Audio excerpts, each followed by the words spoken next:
Before the Crown Tundra came out, a lot of us were skeptical as for what the Crown Tundra could offer us, especially after most people were disappointed with what the Isle of Armor had to offer us. But one thing that managed to keep our excitement high was the new Pokemon. From the Galarian birds to the new Reggies to everyone's favorite king, Galarian Slowking. There was something new for everyone, and now that we got our hands on all these new legendary Pokemon, plus Slowking, which of them is the strongest? What are the top 5 strongest new Pokemon from the Crown Tundra? Now of course, as with almost every top 5 list, this is going to be based on my own opinion of what I think is the strongest, which means my list may look different from yours. But of course, it can't be completely based on opinion since we're trying to calculate strength here.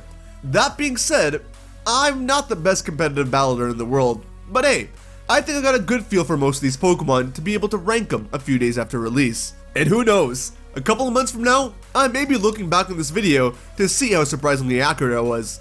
Or we all just come back to laugh at my face to see how wrong I was. See, it's only gonna be we if I'm wrong here. So how about we take a look at the top 5 strongest new Pokemon from the Crown Tundra.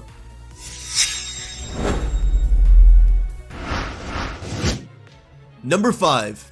If there's any one thing that almost every new Pokemon suffers on this list, it's a decent move pool.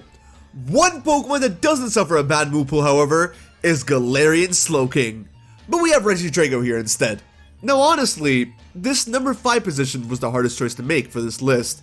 And the main reason why I chose Reggie Drago over all the other Pokemon that are not on this list is because I think it's being underappreciated. Reggie Drago has an enormously high HP stat at a whopping 200. Now, this isn't the highest we've seen thus far, as we do have Pokemon like Blissey and Guzzlord who are still superior to Reggie Drago here. But the one thing that Reggie Drago has that these other Pokemon don't is the ability Dragon's Maw, which powers up Dragon type moves by 50%. And with Stab and potentially a Choice Band or Choice Specs, you're doing a ton of damage to whatever you hit with the Dragon type move. Even if the Pokemon 2 times resists a Dragon type move, it's still going to be doing a lot of damage, even more so than a regular effective move. Now the problem here is that Reggie Drago is only at base 80 speed, which in this day and age is not that good. You gotta either be really fast or real slow if you want to run Trick Room. In between those two are a bit, it's difficult to get by. So you gotta focus on retaining health and acting as a bulky attacker. You can run a set with Leftovers and signature move Dragon Energy, which is basically a Dragon type water spout. Couple that with a few other Dragon type special moves and run with that. That seems to be the trend right now. But Reggie Drago actually has better coverage as a physical attacker, though its moves aren't all too great. But it has access to Dragon Dance, and with an HP stat like that, it's surviving most hits. And though its move pool is pretty bad, it's actually not as bad compared to some of the other Pokemon from this DLC. So I'd say there's some potential in going physical here. Pair 2 damaging moves up with Substitute, Dragon Dance, and Leftovers, and you'll definitely be giving your opponent some troubles. Number 4. Between the 3 Cantonian birds, there was always one bird that remained supreme among the trio. And this time, despite it being the weakest of the 3 typing-wise, Galarian Zapdos once again remained supreme. Between every new Pokemon to join the roster in this DLC, Zapdos came with the most versatile. Fighting and flying is a great stab combination that was previously only owned by Hawlucha, making moves like Close Combat and Brave Bird hit harder than they already do. And despite it being on the ground, yeah, still a flying type, which, many people, myself included, were kinda bummed out that the Galarian birds kept their flying typing. But because of it, I've been able to safely switch in on Pokemon like Excadrill and Landorus. Speaking of Landorus, Zapdos' new ability Defiant came through for me almost every time there's been an Intimidate user on the opponent's team. And if you're Choice Banded on top of that, something is probably going down to this bird. There's also its signature move Thunderous Kick, which is a base 90 power move, fully accurate, and it drops the target's defense by 1, which coupled with the Defiant boost is great. But if you run with one of the choice items, it's probably better to go with Close Combat to dish out as much damage as you initially can. On top of all this, it has access to moves like U-Turn, Blaze Kick, Steel Wing, and Stomping Tantrum, so it has decent coverage. What's really hindering Zapdos is the defenses, and that most of the Choice Scarf users are probably going to outspeed it. But again, Zapdos is pretty versatile and can be used in a few other ways, and I wouldn't be surprised if it becomes the most used Pokemon of this DLC. Number 3. Like I mentioned with Zapdos earlier, if there's something I really value, it's versatility, flexibility, the power to change and adapt to your surroundings and still manage to pull off something accordingly. But Reggie Lucky doesn't know how to do any of that, and I still love it. This thing is an absolute monster. It is a speed demon. Pokemon went back to the old commercial of Pikachu and Usain Bolt and went, the fastest guy on the planet is named Bolt. Huh.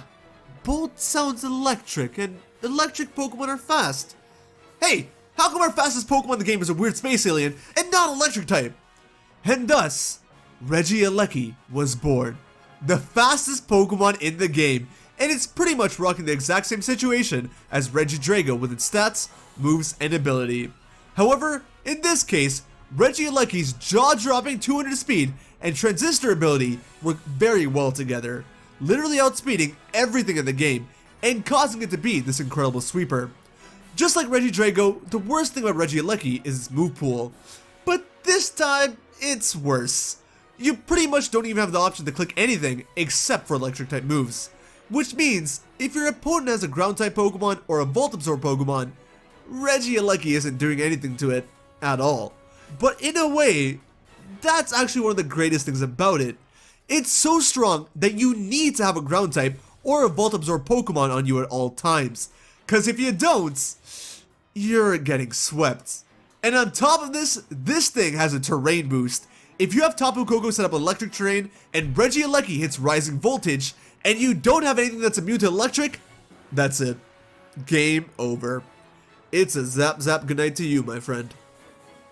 Number 2. Now I know this is going to surprise a lot of people, but Spectriaer is at number 2 here, and not number 1. Now when I say Spectriaer, or Spectriaer, however you want to call it, I'm talking about this and Calyrex Spirit Rider, cause, let's be real, even though this thing is a Calyrex form, no one thinks of it as that. Everyone just thinks of it as a boosted version of the horse. And since some formats, both official and unofficial, have restricted the rider forms, I'm going to be talking about both of them as one entry. Spectriaer has some of the best overall stats between every Pokemon that came out in this DLC. 100 HP, 135 speed, and 145 special attack, with Grimnay, a special Moxie as its ability? That's an insane amount of power. But of course, with great power comes great responsibility. And Game Freak decided that it was their responsibility to make sure that this Pokemon wasn't dumb, stupid, busted, so they gave it a pretty lackluster move pool. That being a move pool, just basically Shadow Ball and setup moves. But just like Reggie Lucky, if you manage to set up webs or find a way to outspeed your opponent, and they don't have an answer to Shadow Ball, it's pretty much a straight sweep. Once you get one of the boosts from Grimnay, there's not going to be much to take a Shadow Ball from a monster like this. Despite all of this, I think Spectriaer is being a bit too overhyped. To be honest, the reason why it's here at number 2 and not in a lower spot is because of its Spirit Rider form. With 2 abilities and stats like that, it can't be anywhere lower. But as a standalone, there are answers to this Pokemon. Most Dark types can take care of this thing with little difficulty. Priority moves also exist, which can help. But the worst one is when you combine the two and get Sucker Punch. And what's even worse is that the Spirit Rider is both Psychic and Ghost type, which means Sucker Punch is definitely taking it out. So you still have to be careful. That being said, once this horse starts to get going, there's not much stopping its massacre. Number 1. And of course, between all the 9 or so different Pokemon, who else can claim the number 1 spot other than the king? The king that has been hiding in the icy shadows for so long. The king that is being made a mockery of. And the only king fit to rule Galar. Calyrex Ice Rider. Calyrex Ice Rider form. So basically I'm talking about Glacier here. Yeah, this is ironically going to be a hot take. More of a hot take than rejecting both of the other Galarian birds and putting Reggie Drago on this list. I think Frostier is the better of the 2 horses. Yes, trust me, I understand. Ice is a trash typing defensively. I know, I made a whole video on it in the past. But I think this is going to be the best Pokemon from the Crown Tundra in the VGC format. Up till now, you could say that the talk has mainly been about singles. But in VGC, oh man, will Glacier get its time to shine? First of all, let's take a look at those stats. 100 HP, 145 attack, 130 defense, and 110 special defense is a crazy spread. Of course, its speed is garbage, but in doubles, Trick Room is so much more common than it is in singles. I'm running into it almost every other match, and when your speed is base 30 in Trick Room, that's fast. Like, really fast. And you already have monster stats on top of that, not to mention that its ability Chilling Neigh is Moxie. And on top of that, it actually has a great move pool. Close Combat, Heavy Slam, High Horsepower, Icicle Crash, Mega Horn, Outrage, it's got moves. And if this is VGC and you use G-Max Lapras with G-Max Resonance and set up the Aurora Veil, oh bro, I was using this thing and stab close combats weren't even doing half to me, man. This thing is a monster! I'm telling you guys, I'm hyping this thing up for a reason. I genuinely think it's going to be a VGC monster, and as of right now, it's not getting the love that I think it deserves. In singles, of course, it won't be as great, but I still think it'll find some usage in the meta, and people will learn how to use it right.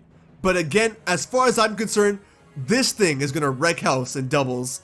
And though we can't use Calyrex Ice Rider or Spirit Rider, yeah, 2 abilities, busted. Stats, busted. Better move pool, busted. New signature moves with no bad effects, busted.